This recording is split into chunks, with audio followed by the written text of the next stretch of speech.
It's time for the Splash Live from Civic Center TV, featuring stories from and about people like you in the greater West Bloomfield area. Simulcast on cable, 89.3 Lakes FM, social media, and the web. Now live from Green Media Center on Walnut Lake Road, it's the Splash Live. Live, local, social, it's the Splash Live on Civic Center TV and 89.3 Lakes FM. Welcome, friends and neighbors. I'm Tyler Kieft. Thank you so much for joining us. Close to home, the West Bloomfield Fire Department recognized National Preparedness Month and held an early celebration of Fire Prevention Week at their annual open house. The final open house at the current fire station number 1 on Orchard Lake Road. Our team was there live for the entire 3 hours of fun activities and learning, and our reporter Jake Schaff got an inside scoop on the future of fire station number 1. He joins us now with more. Jake. Hey, Tyler, great to see you today on this very rainy Monday morning. But yes, yesterday was the annual West Bloomfield Fire Department open house. If you take a look behind me, I'll move out of the way. My big umbrella out of the way. You can see fire station number 1. It's one of the last times you're going to be getting a look of the fire station in that way, because as you said, renovations are going to be starting very, very soon and taking place throughout the next year, throughout 2026, for the brand new fire station that's going to be taking its place.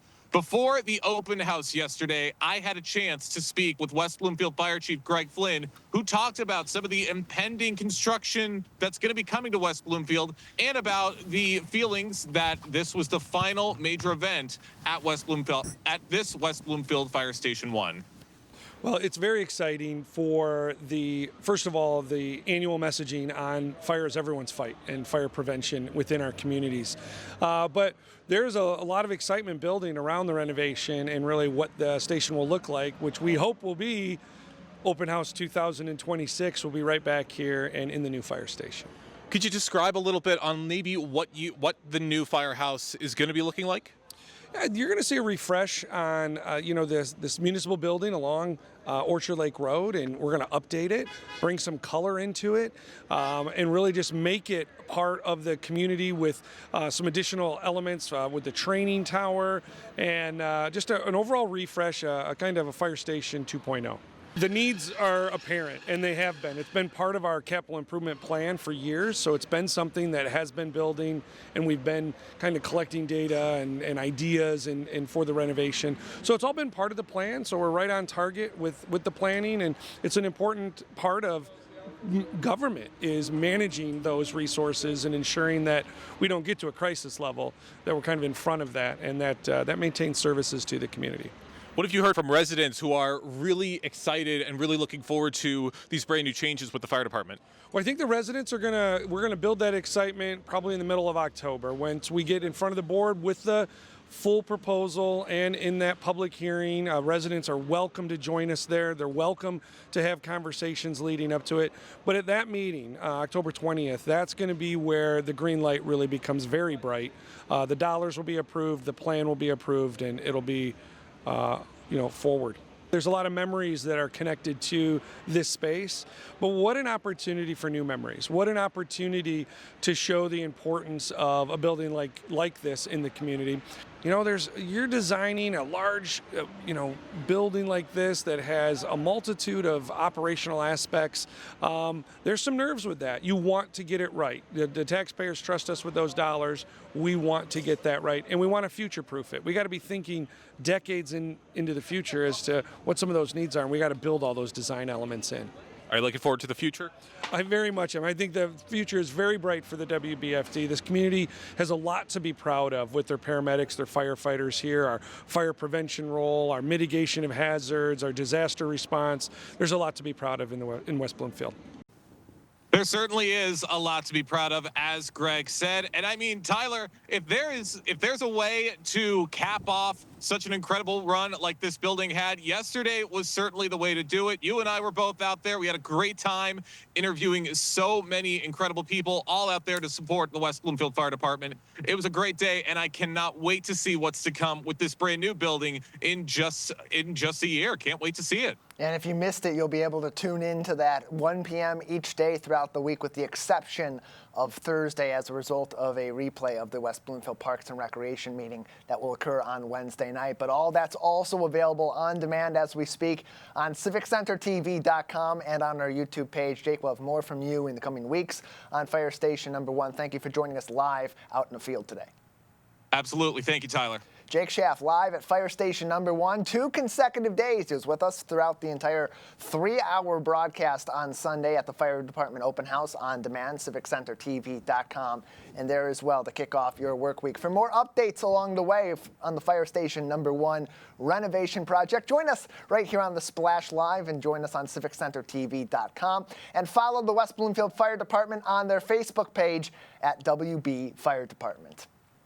While we focused on emergency preparedness via communications during our live broadcast at the Fire Department Open House, our local firefighters and paramedics are always putting their training in focus each and every day. Civic Center TV General Manager Dave Scott spoke to Training Captain Jeff Litkowski from our local fire department at their recent open house for an inside look. Jeff, Captain Litkowski, how should I address you, sir? Jeff is perfect, Jeff Dave. is okay. Yes, it is. Thank you for being here, and thanks for having me. Well, no problem. It's a privilege. And I already told Flynn, I said, very good this year, not scheduling this during a Lions football game. That worked out really well. It does help quite a bit, yeah. We have him trained now. It took a little while. It took many years, right? It took a little while. We haven't trained. And hopefully moving forward, we can continue this. So I've been around here for a while, and I grew up in the community, and I'm seeing a lot of new faces in the team here, and that's got to put a lot of burden on you as the training captain to get all these people up to speed. The exact opposite. It's not a burden. It's actually a joy. Okay, forgive me. You're right. We are hiring a lot of good men and women into our department. There's probably about a third of the people here are new to the fire service. Great. We've been able to send them through the paramedic program, the fire academy. They're hardworking, and they are a huge asset to this township. And they're going to make this an even better place than what we've been able to do with it. So we're very excited for that. And that really must reflect the quality of this fire department, that you're able to attract people, because I know there is a lot of competition right now for people in public safety, and it's hard to recruit people to come to fire departments across our country. You seem to be doing pretty well here. We are doing well. I don't know if it's hard. It's just that, like you mentioned, every fire department right now is looking for good, qualified applicants. As an industry, there's a lot of people that are going to be retiring in the next 3 to 5 years. So there's going to be huge voids in the fire service. And because of that, every department is looking to fill those spots. So briefly, on the open house day, maybe there's some people that came here because they want to get a gig in this industry. What do you have to do to become an employee of the West Bloomfield Fire Department? What kind of training? Yep, the big one is you have to have heart, you got to have grit, and you really want to care for the people that live in this township. That's really number one.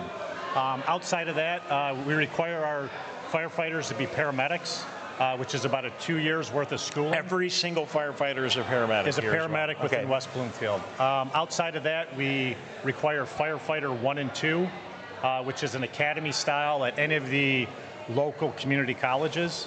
And then with the paramedic and your fire 1 and 2, you pretty much have access to any fire department to get hired. So those are the two things that we look for with applicants. You know, I'm so glad you brought that up, because I'm a huge fan of community colleges here in the state of Michigan. I do a lot of work with them, and as I'm wearing one of my other hats, and that is really nice. So you can go to community college, you can get the direct training you need there.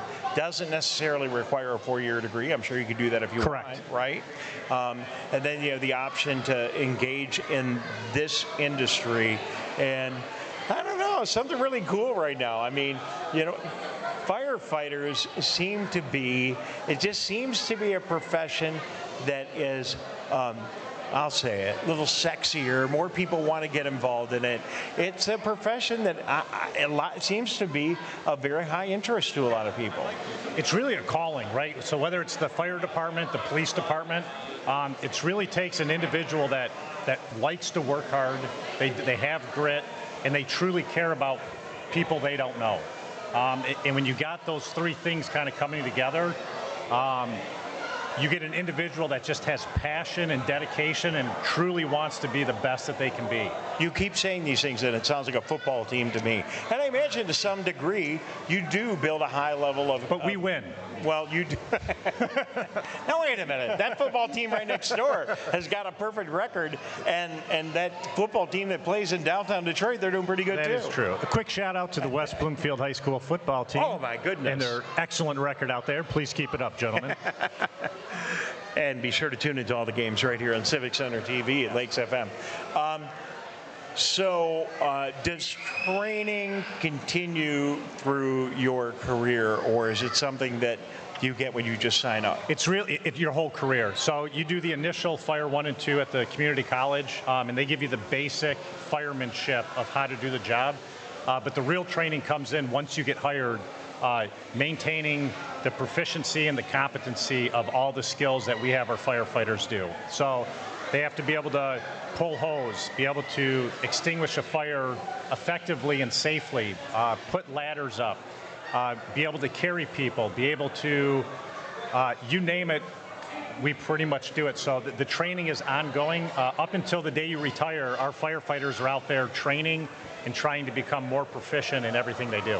Well, good job. Anything else you want to talk about with regard? You got a good grip. Oh, thank you, like Dave. every fireman and fire person I've ever met. Anything you want to mention that we didn't get to today? Just if it hasn't been mentioned, the importance of changing our smoke detectors. Remember, anyone out there, we don't want to play with fire. If for some reason we do, we want to stop, drop, and roll.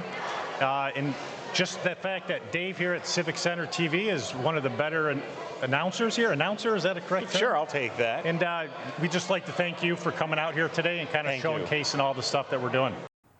You can keep up to date with the West Bloomfield Fire Department on their Facebook page at WB Fire Department. You can also join us for our on-demand broadcast of the West Bloomfield Fire Department Open House for 2025. Right now on our website, civiccentertv.com. At the very top of our homepage, we'll have a link for you. It's also available on our YouTube page as well as on Facebook at Civic Center TV 15. The West Bloomfield Lakers football team continued their early season surge on Friday, picking up their first road win of the 2025 season, a 33-16 victory in northern Oakland County at Lake Orion, a game showcasing their might as they continue through these first 4 weeks of the season, but also highlighting some glaring issues that they need to continue to address if they want that win streak to move forward. Joining me with more insight on the Lakers football team is our color commentator for Laker football, Matt Gattoni. Matt, welcome to the program once again.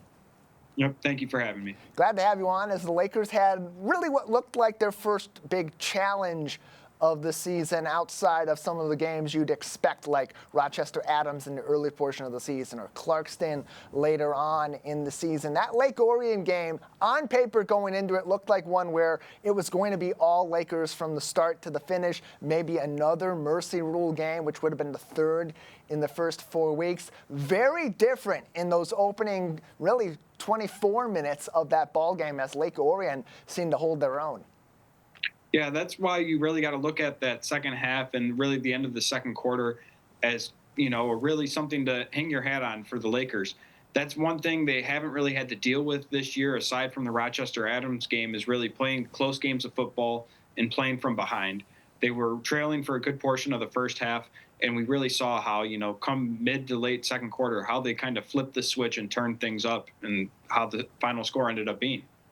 Yeah, it ended up being a 33-16 ball game. But Lake Orion, for the first time this season, there was a team that led the West Bloomfield Lakers on the scoreboard. They ended up with a 7-point lead on a 3-point lead on West Bloomfield. They scored a touchdown, then they got a field goal to go up 10-7. And from there, it was the Lakers on a 26-point scoring streak before really a garbage time touchdown off of a penalty led to the final score of 33-16. But one of the highlights of this game was the performance of Jamal Shakespeare on the ground. He had 3 touchdowns in this game, but really with limited yardage on those 8 carries he had and a couple of passing attempts as well. Still, he showcased his ability to execute in those key positions and played a really solid offensive game for West Bloomfield.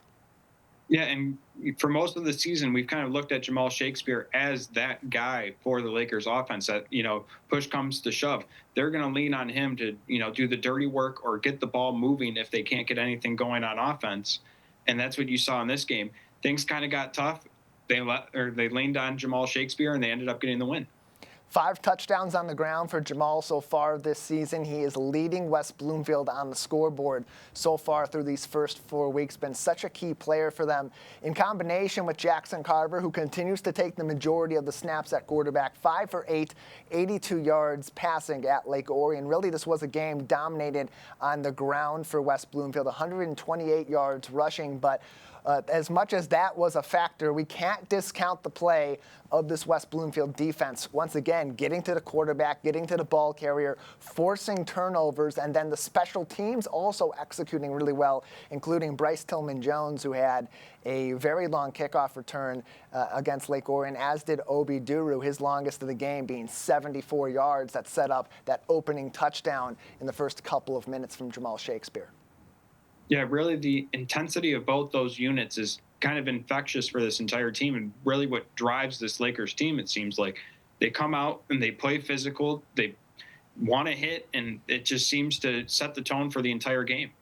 Yeah, Tank Pittman had a big tackle for a loss in the second half. Jeremiah Benson continues to be a major factor. And while so much of the spotlight goes on Jeremiah because he's a Big Ten commit, he leads the team in some of those key defensive stats like quarterback pressures and sacks, tackles for loss. You can't discount the play of the rest of that defensive line, guys like Tank Pittman, like Tristan Hunter, even the linebacking core that has been able to put pressure at both the first and the second level against a number of formidable teams so far this season. That's been a huge key for these Lakers because the fact of the matter is they went the first 2 weeks without allowing a single point. Week number 3, they limited the amount of scoring that was going to go on from Rochester Adams, a team that can score the football pretty well. It's one of their absolute strong suits over the past several seasons under Tony Petrino.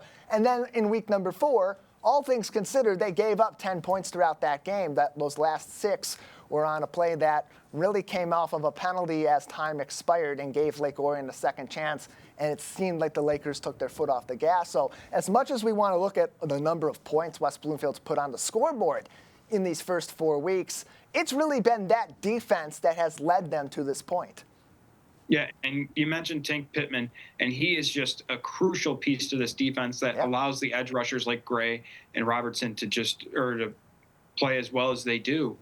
And he does a lot of the dirty work for the defensive line and just eats up blocks that allows these edge rushers to get these one-on-one matchups that keep on paying off in their benefit.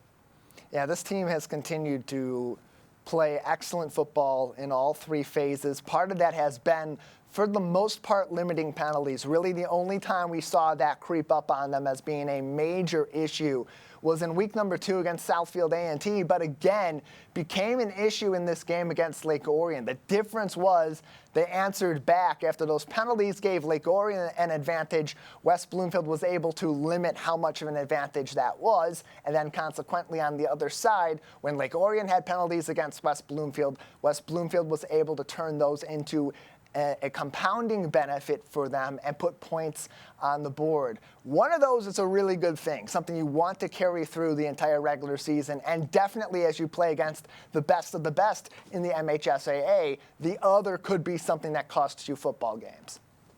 Yeah, we talked about poise and composure, and that's one thing that this Lakers team has. They don't really get hung up on previous plays or previous games. They attack each play with the same mentality, and that has allowed them to, kind of rebound from mistakes or penalties at times in tremendous ways. But like you mentioned, they got to kind of clean up and get more disciplined because at times these penalties can cost you games in the OAA Red.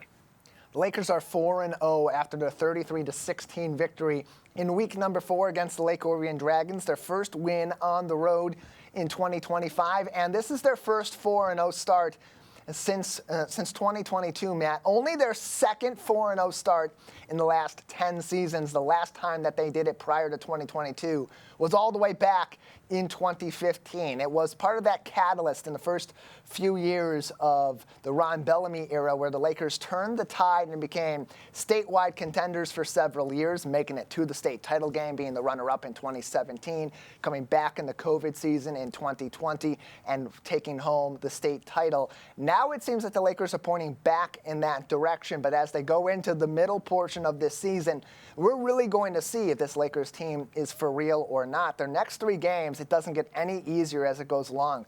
Birmingham Groves this week, 7 o'clock kickoff, broadcast on Civic Center TV and 89.3 Lakes FM, live from the Swamp. And then the next 2 weeks after that, they open October with a road game at Oxford, and then a home game on homecoming night against the Clarkston Wolves. This is really where we see just how good this Lakers team can be this season.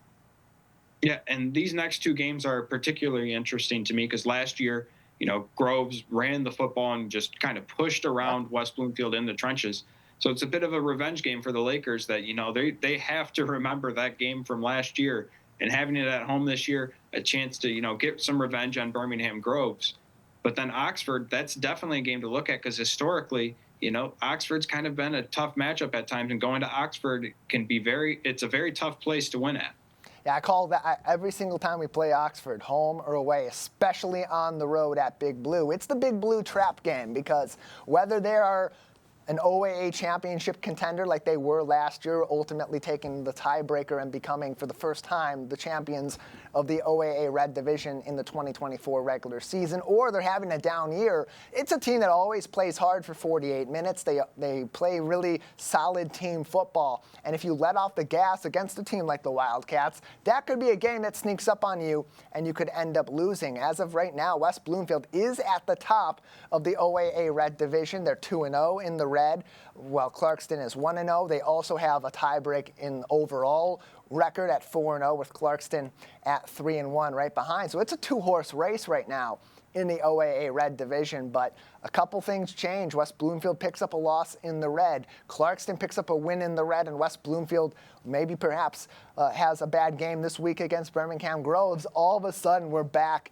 at some level ground between the Lakers and the Wolves. So that's going to be a big factor in this. The West Bloomfield Lakers looking at, after last season, a 28-13 loss on the road at Birmingham Groves. Groves coming into this game 2-2. Wins over U of D Jesuit in week 1 and Rochester last week. Losses in the 2 weeks in between that. Oxford, a 3-point game, 21-24. Harper Woods 2 weeks ago, an 8-35 loss to a recent Division IV champion in the Pioneers. Matt, as the Lakers go into this week against Birmingham Groves, this is a team that, much like Oxford, always comes in poised to play and be competitive, whether they are undefeated and state championship contenders in Division II, or they're having sort of a reloading year like it looks like may be the case in 2025. What are you looking for from the Lakers on Friday to come out victorious and start 5-0 for the first time since 2022? Well, since 2015. Yeah, really, revenge is what it comes down to me. I want to see the Lakers get their get back. I want to see them run the football all over Groves and just kind of dominate the trenches the way we saw Groves kind of do to the Lakers last year. I want to see them come out with intensity, not really get penalties, but just, control the game and be physical the entire time.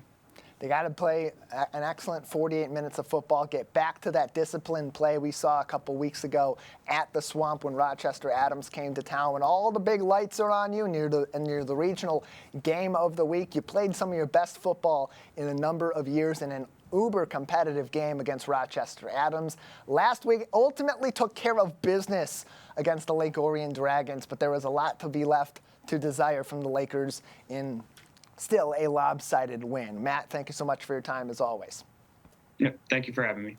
Appreciate it. Follow the team all season long with Matt Catoni and I on our live broadcasts, and tune in every week for This Week in Laker Football on civiccentertv.com/Lakersports. If you missed the game on Friday, it is still available on demand of course, exclusively on the NFHS network. We do have a link to that video on our Lakers sports page as well. So if you want to subscribe and watch that game, you can go ahead, or stay tuned for more insight on that ball game later on today and throughout this week on This Week in Laker Football with head coach Zach Hilbers and I.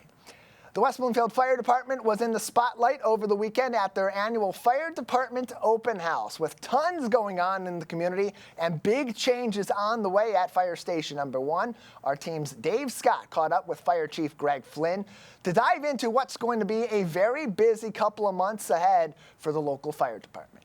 Joining us now, he is the chief of the West Bloomfield Fire Department. Get to look at your shirt to make sure that was you, Greg Flynn. It's such a treat to be the fire chief here, Dave. So tell us what's going on here and why we do this every year.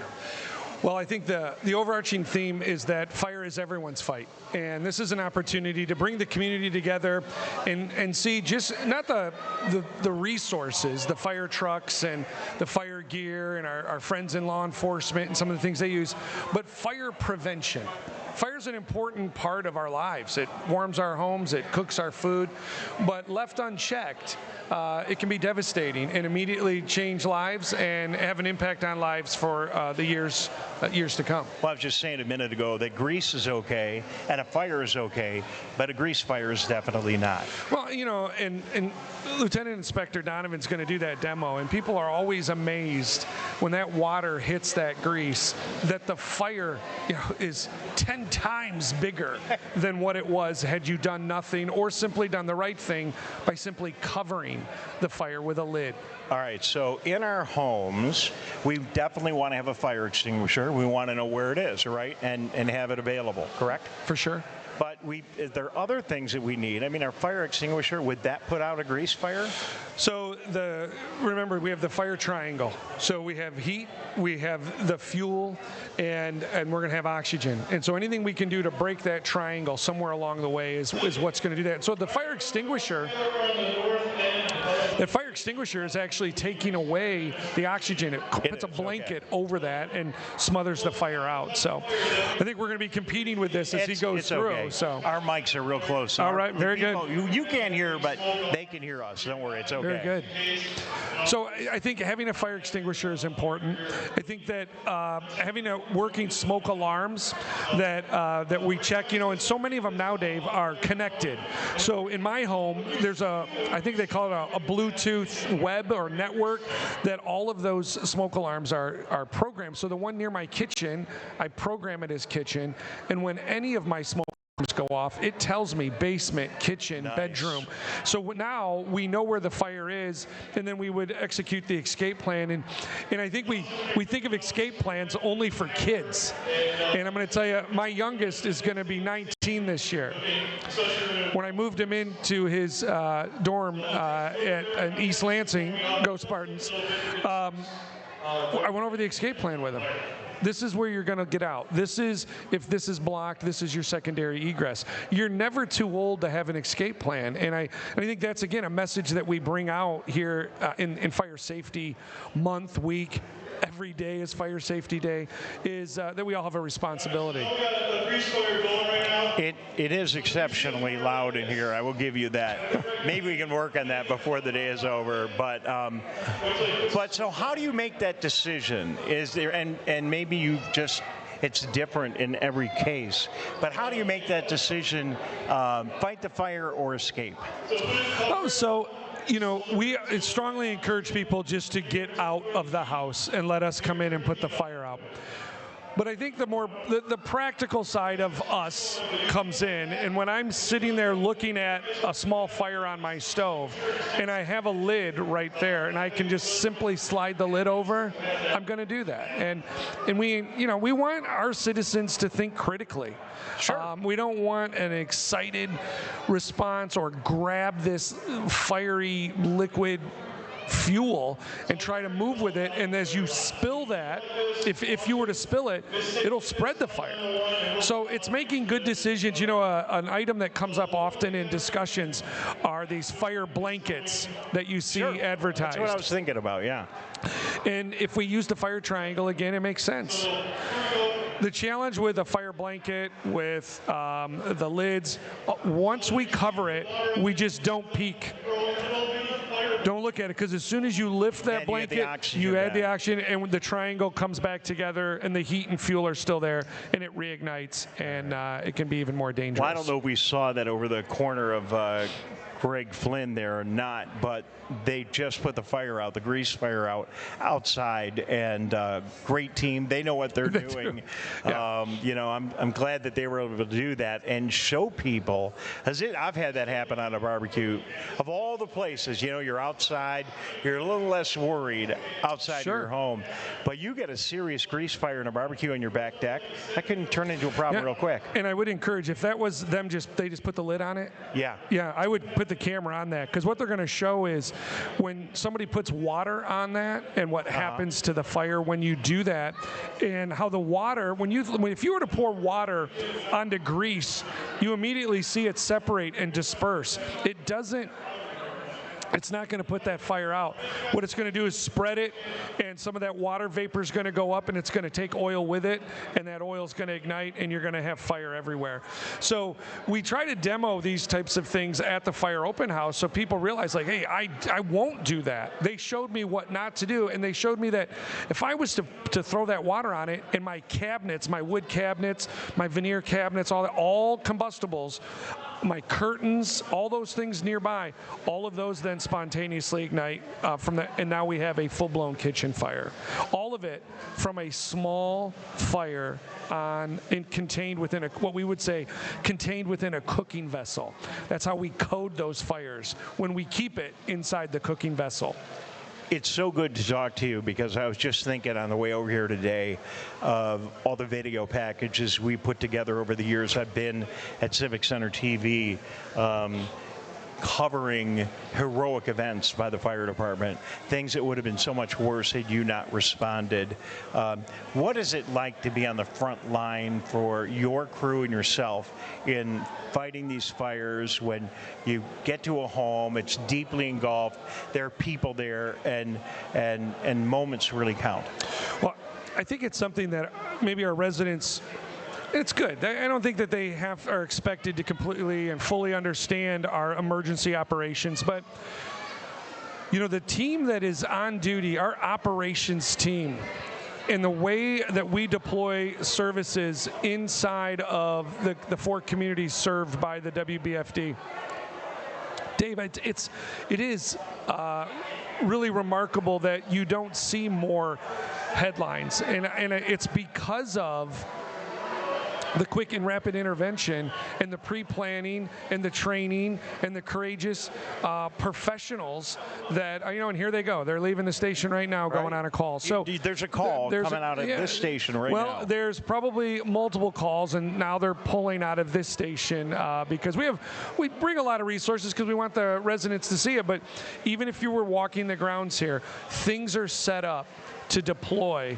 if needs in the community start to come up. So you'll even see the tower truck come down and go fully into response mode. Okay. If we go 2 or 3 more calls deep, they'll be putting that truck into service. It's what we do, and you don't have to think about it when you're at home, because we're thinking about those types of things for you, and that's our job, and we're very honored to do that here in West Bloomfield. Well, you do it with great distinction and service to the community, and we appreciate it. I'll let you go. I know you got other people to talk to. Before we go, I think this is going to be the last time in this environment that we're together for an open house at Fire Station number 1. You got a major project coming up here. Tell people briefly about it. Well, we plan to, and we've been working through the Capital Improvement Committee on a multi-year presentation here, build-up for the meeting on October 20th, where we'll go before the board with the entire plan and recommended budget for renovation here at Fire Station number 1. You know, Dave, the station's been here since the early 70s when it went in service, designed for the volunteer firefighters at the time, and we've grown a lot since the 1970s. And were there any women in that volunteer fire crew back in the 70s? Probably not, or very few. Not to my recollection or hearing any of the history. I don't see any of that reflected, but we do today, very much so. The fire department today looks very different, but performs with the same commitment, dedication, and professionalism. But I mean, that's just a glaring example that they didn't put women's restrooms in fire stations back then, and then there's a million other things and technical reasons why, and facilities reasons why it's time for an upgrade. Well, even the size of fire apparatus, Dave, like the height of these doors, fire trucks have to be custom designed and shortened the height bring down so it can go in and out of this station. So we'll be future proofing in the design, so we don't have those issues. The doors will be wide enough, the roof will be tall enough, and I really am excited for the community to get excited about what the Fire Station 1 here in front of the high school is going to look like. So I'll let you go. Just one final comment. I traveled around the state and at a lot of events and see a lot of people, and every time I see somebody wearing a jacket and I see that badge on it, I ask them, do you know Greg Flynn in West Bloomfield? And they all start to smile. And I mean, you've been doing this for a while. You've had a big impact. You and your department had a big positive impact, not only in our community, but statewide and likely beyond. Well, we're grateful to a community that supports the mission.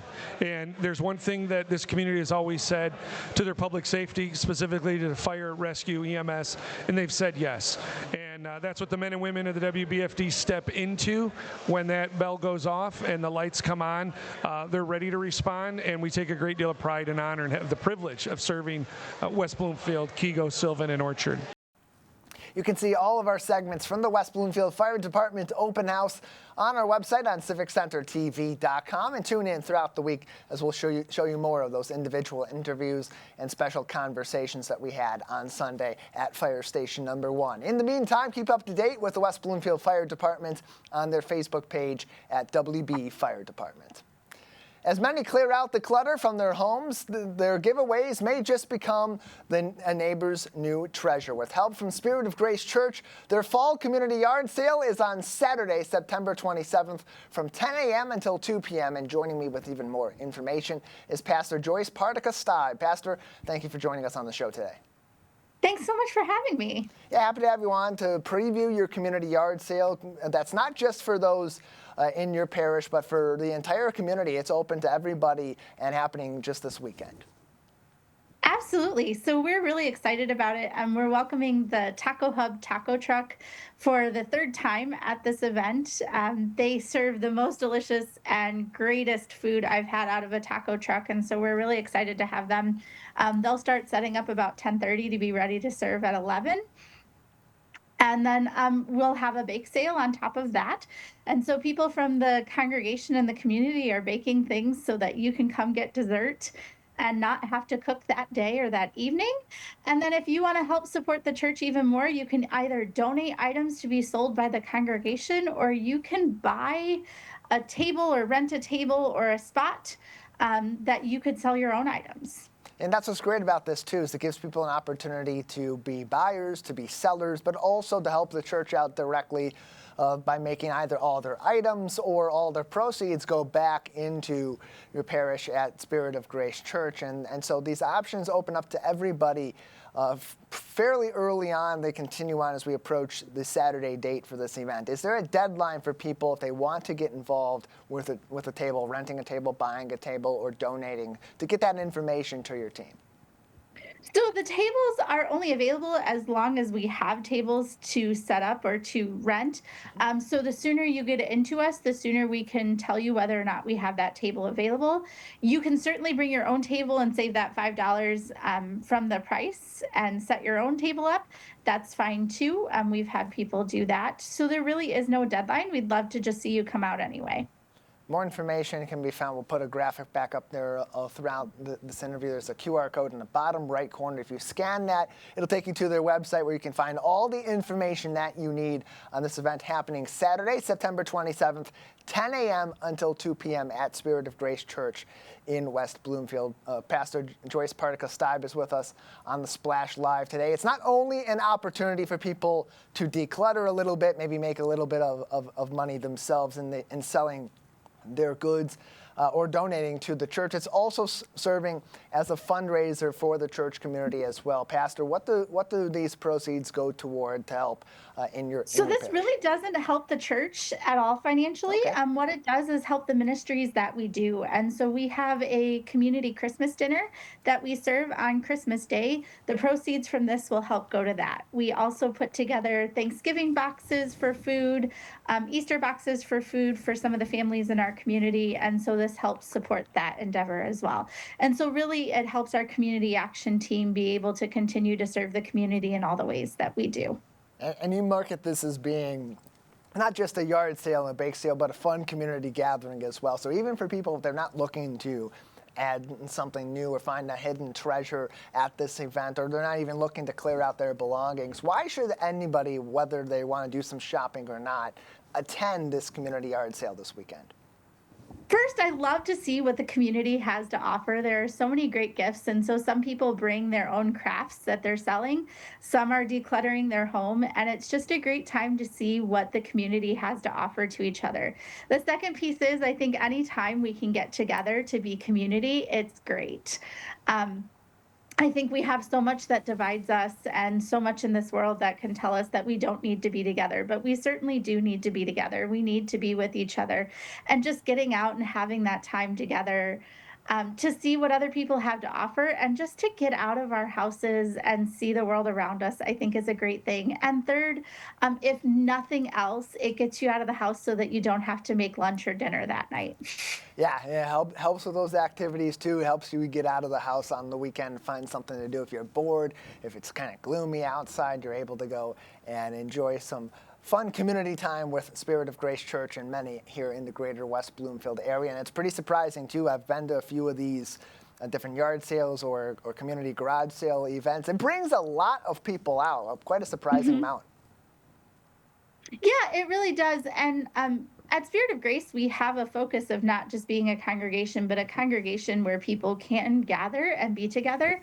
And so people like the Girl Scouts have come to sell cookies. We've got a diabetic food pantry that has a raffle occasionally that will help support that diabetic food pantry. We've got clients from the diabetic food pantry that might be vendors or crafters, and they'll sell their things. We've had chiropractor offices come out, or chiropractic offices come out and share what they do with the community. And so it really is just people of different gifts and talents coming together to be community.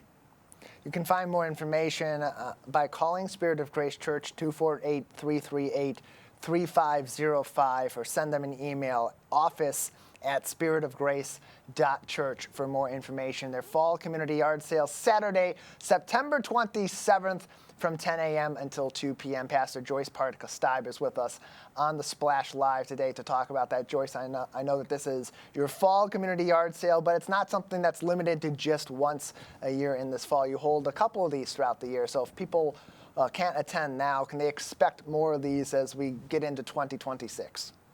Absolutely. So we usually do one in May, and those dates should be set within the next 3 months or so. So we should have those dates out as soon as we can. But there is also one in the spring. So this isn't the last one. And we'll be excited to help you promote that as well as we get into that portion of the season. Pastor Steib, before we let you go, anything else people should know as they get ready for your fall community yard sale this weekend? I think the only other thing that you should know is that Spirit of Grace wants to be a place where people can gather, where people can bring themselves and be themselves in this community. And so even if nothing else, if you want to come see the ways that we're supporting West Bloomfield, Sylvan Lake, Keego Harbor, please by all means stop by, get to know some people, ask some questions.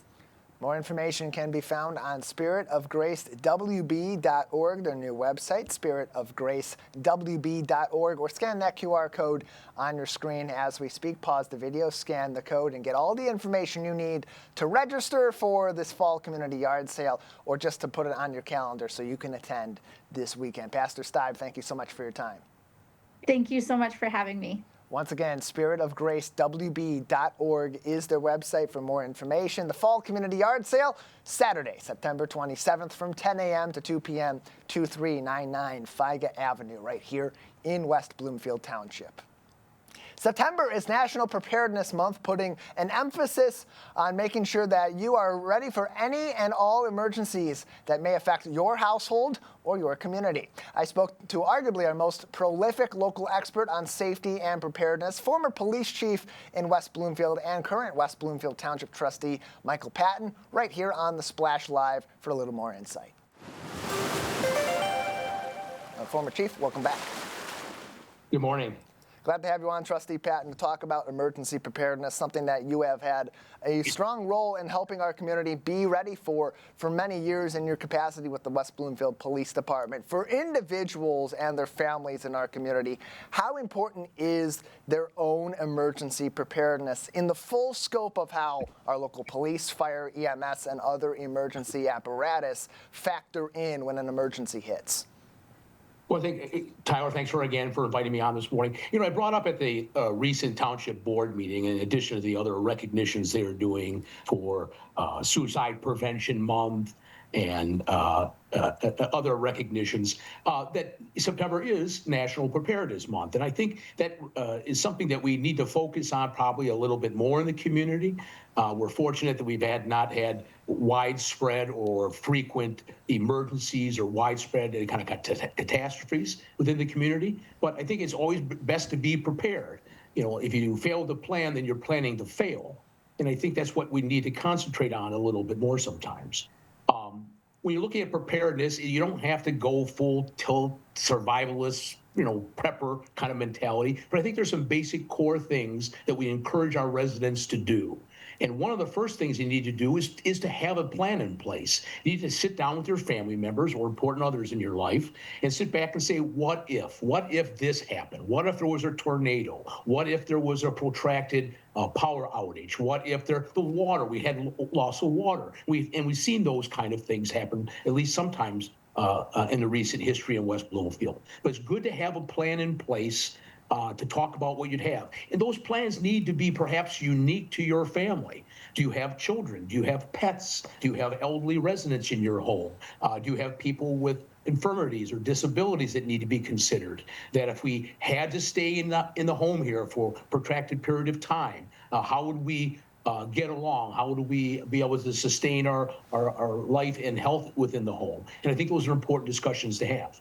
And it's because these emergencies that do pop up, they're not small emergencies just here in Greater West Bloomfield. Often they do affect multiple communities. Yes, there are those tornado warnings that come up, those floods that come up in certain places here and there. But we have had major incidents throughout the years. The blackout in the Metro Detroit area over 20 years ago, that affected Greater West Bloomfield. The COVID-19 pandemic, even a water main break just a few years ago, shut off a significant portion of our township's water for a significant period of time, and we had to be individually and collectively prepared for that. And so, Trustee Patton, as people make that individual plan, how does that then factor into the wider spread preparedness that is often led by our police, our fire, and our EMS?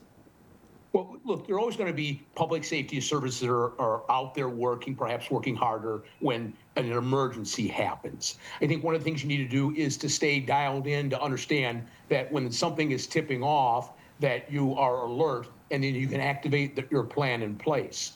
You know, there are some things we'd recommend people do. Like one is getting an emergency radio. It has NOAA weather radio capabilities so that you can be alert. Now, this particular one right here, and it's not supporting any particular brand because there's a lot you can find online, is a hand crank radio that you don't need to have electricity for. That if the power is out, you can take it out, hand crank it for a few minutes, and then you can listen to radio notifications, even if you're listening to 89.3 Lakes FM for those notifications. It's important to keep in plan. So, look, you want to have water in your home. I mean, people always think, well, if the water's out, I'll just run down to the local store, Myers or Walmart or someplace and get some water. By the time you get out of bed and have that thought, everyone else is in line in front of you, and there may not be those local resources for you to buy. So I think it's important that you do those kind of things. You want to have sufficient water in your home for a few days. There are resources out there you can look at. You can look at the FEMA website or the ready.gov federal websites for information or suggestions. You can look at Oakland County, the gov.net website, and look at resources there. You can look at the state of Michigan website. One couple of things we always recommend people to do here in West Bloomfield, there is a Nixle, N-I-X-L-E alert system that you can subscribe to. The information on that, you go on the township website, on the police webpage, it'll tell you how simple it is to subscribe to that. And you can get notifications whether about the road is closed due to a traffic crash or about other emergency notifications, and those are primarily put out by the police department. You can also sign up for the Oakland County alert system. I just got a notification the other day that they were changing some of their format, a specific system they were using, and you want to be able to use that and to put out a wider range area of communications. West Bloomfield we do task our emergency management responsibilities to Oakland County. So, in an area-wide emergency, we would be looking to Oakland County to help manage and resource us here in West Bloomfield. Our great fire chief, Greg Flynn, is our point of contact for emergency management with Oakland County. And it's all about being prepared, both individually and as your collective in your household. Even here in Greater West Bloomfield, one of the more safe communities in all of Metro Detroit and all of the state of Michigan, that preparedness does play a huge role when emergencies do arise, either in your home, in your neighborhood, or all throughout the community and beyond. West Bloomfield Township trustee and former police chief Michael Patton joins us on the Splash Live for more information on National Preparedness Month, as well as resources to help you form your plan with you and yours. Ready.gov/September is the website. That is their National Preparedness Month website. Individually, it has plenty of different information on there, including a helpful toolkit, some messages, some additional resources for low and no cost tips that will help you and your family, building a family emergency plan, and all of that. Ready.gov/September. And Trustee Patton, not only is having this information important, not only is making a plan important, the final element is then practicing that plan. How important in preparedness is the practice element? Well, look, we always advocate an all hazards approach so that most of what you're doing or planning for could be used or applicable to whatever the situation or emergency that you're facing at the time. So whether it's a weather-related thing or it's a power-related or a water-related, that all hazards are kind of approach. There's one website I think it's actually based in a Michigan-based company called Do One Thing, and they advocate on a monthly basis. Matter of fact, they have calendars that you can purchase that they advocate that you start concentrating, just take one thing that you can do each month, whether it be getting water, talking about medical emergencies, developing a first aid kit, a shelter, special needs. Do one thing per month, and over the course of a year, you're basically covered probably a wide latitude of things that you should be concentrating on.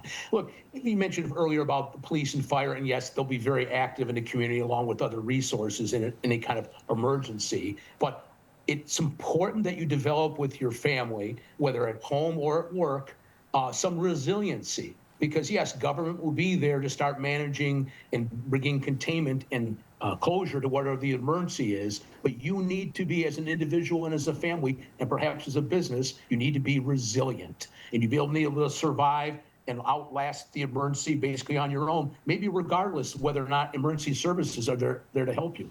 You think about it sort of like the road commission when they're clearing out those main roads after a big snowstorm. They start with the most heavily trafficked areas. So does our local emergency services. Those areas of the greatest overall need are where they're going to start, the macro down to the micro. That's why you take care of the micro at home, outward to help the macro in our community. Chief Patton, thank you so much for your time today, as always.